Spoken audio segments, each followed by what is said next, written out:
نوای نی، گوشه از جانمایه هنر و ادبیات امروز. بشنو از نی چون حکایت می کند، از جدایی ها شکایت می کند.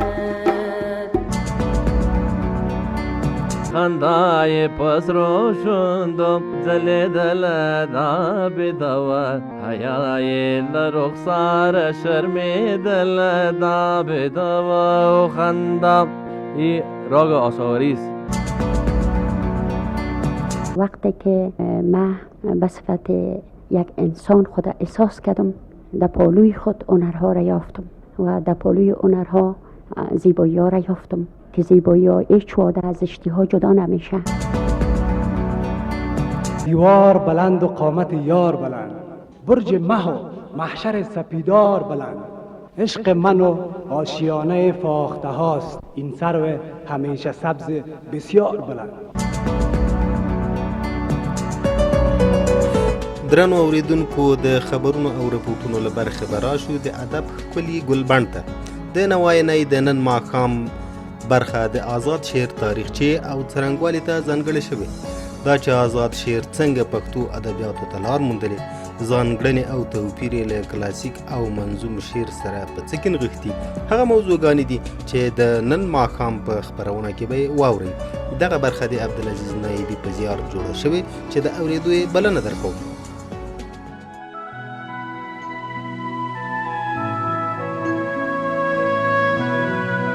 که څه هم د پښتو ژبې د لومړني منظوم شعر په اړوند تر اوسه پورې د ادب پوهانو ترمنځ اختلاف موجود دی، خو بیا هم د امیر کروړ هغه حماسي شعر چې وایي: زه یم زمری په دې نړۍ له ما اتل نشته، په هند و سند و په تخار و په کابل نشته، بل په زابل نشته، له ما اتل نشته. د پښتو ژبې د لومړني منظوم شعر په نامه پیژندل شوی دی. په دې وروستیو څو کلونو کې آزاد شعر هم پښتو ادب ته مخه کړې او یو زیات شمېر شاعرانو په دغه ډګر کې خپل احساسات او د زړه حال په ډېرو ظریفو ویو او غونډلو پرته له دې چې ځان د وزن او قافیې په قید کې بند وبولي انځور کړي دي. زیاتره ادب پوهان وایي آزاد شعر پښتو ادب ته هغه مهال لار پیدا کړه کله چې د نورو ژبو شعرونه په پښتو ژبه وژباړل شول.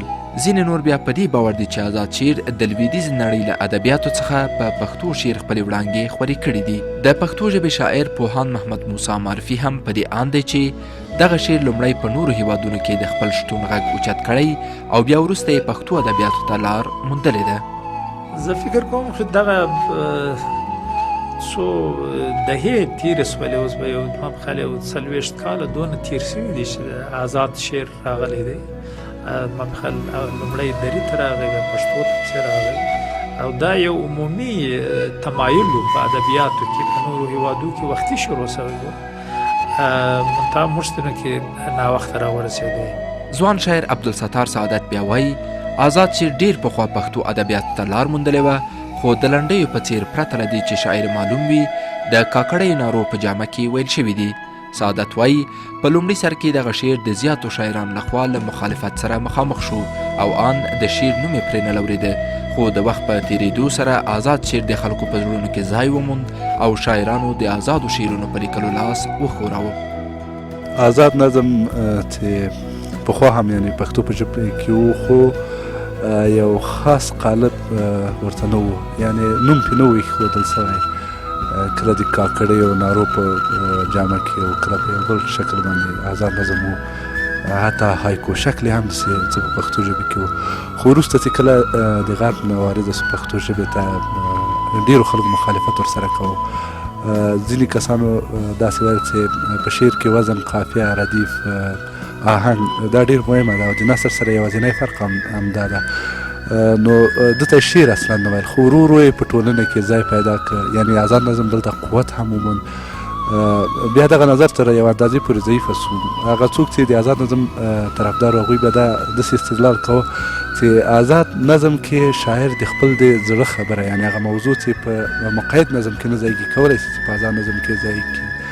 په مقابل کې مخالفینو داسې استدلال هم کوه چې ځینې شاعران دي چې هغوی خاص قوت لري او دا د شاعر استعداد پورې تړلي ده، لکه بیدل ډېره یو لویه معنا په یو بیت شعر کې مثال ځایوي.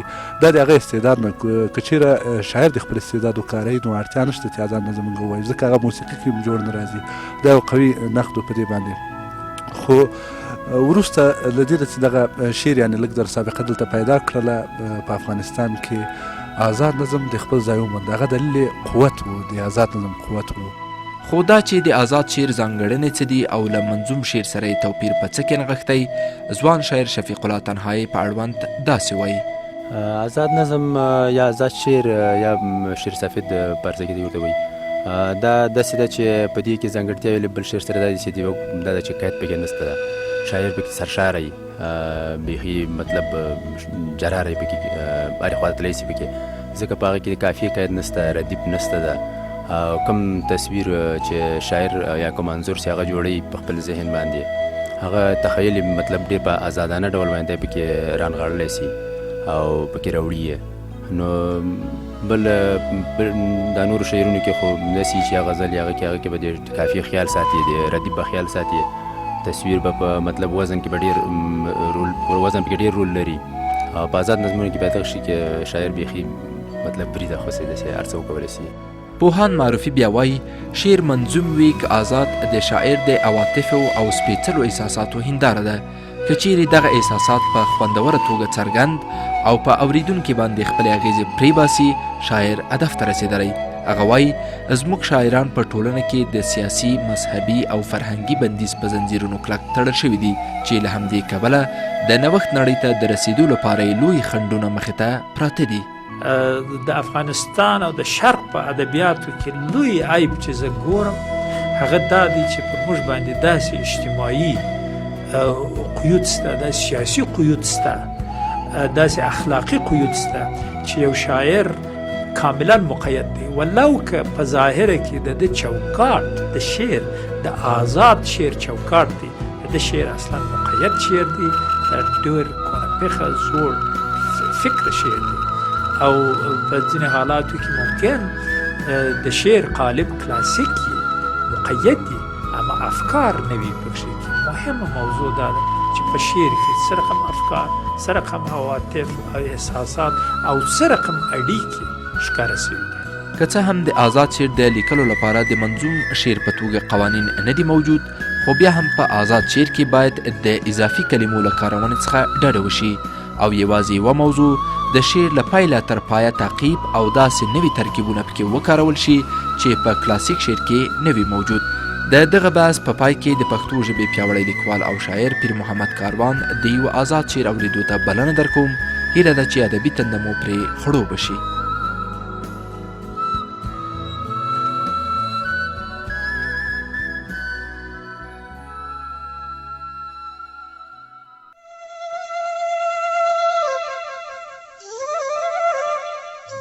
که د ګلو څانګه څانګه پاڼه پاڼه په روپۍ روپۍ خرڅېږي، چې روپۍ در سره نه وي ته به څه کړې ته به څه کړې، که بازار کې د مرغیو پۍ خرڅېږي.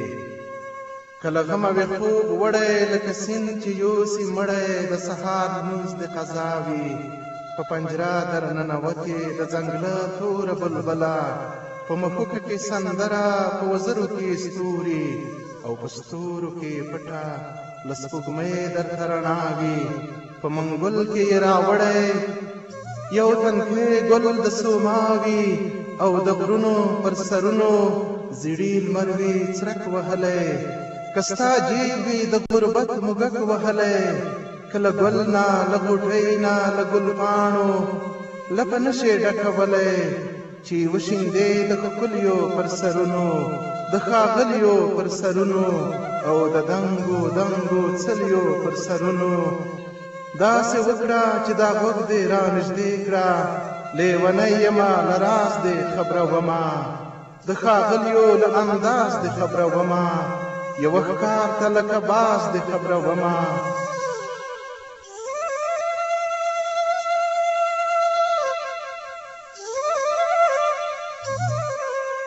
که ګلان غواړې د غرونو او د ګټو پر سرونو څپلۍ وباسه په یبلو پښو روان شه د اغزیو د سکروټو پر سرونو دعا کو یکړه لپې لپه ډکه وړاله ناره وهلاره وهلاره څو د مینې تر تمځایه ورسېږې د ښکلا تر لویه خدایه ورسېږې هغه پورې خلک وپېژنه دوی دي چې مې سترګو کې د یار کري ګلونه اوبخور ته یې له موږ نه اوښکې غواړي د سرو وینو د پرهار کري ګلونه ورته ګوره د اغزو په څېر ولاړ دي دوه درې نه دي تر زرګونو ډېر ولاړ دي ډکه لپه د سکروټو کړه په پښو کې ورګزاره له نرګسه تر ګلابه د بلبلو تر چغاره یوه شنه لاره پیدا کړه لیونیه سندرماره